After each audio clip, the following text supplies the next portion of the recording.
Campeonato Brasileiro de Boxe. Os dois fazem parte do projeto Construindo o Futuro através do Esporte, um projeto que incentiva o esporte entre estudantes de escolas públicas da cidade.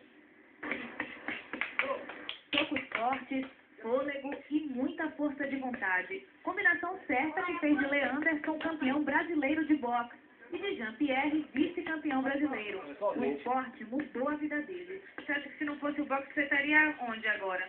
Eu acho que eu estava no mundo das drogas. Para conquistar as medalhas, seus pais... Eu treino 5 dias na semana e 2 horas e meia, 2 horas de treino. Ele começou no boxe, começou pequeno, com 10 anos, tal.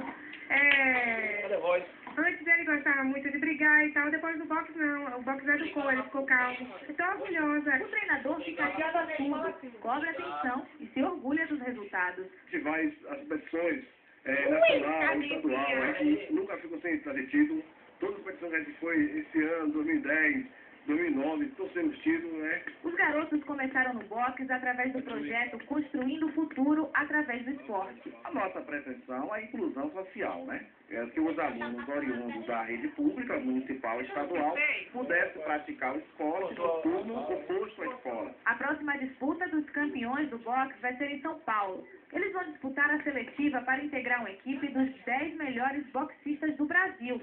A vontade de vencer cresce em cada treino e fortalece o amor pelo esporte. Meu sonho é ser campeão mundial, né? Como o Sertão teve e ser de novo, né? O Sertão deve estar emocionado. Tempo chuvoso, confira a previsão para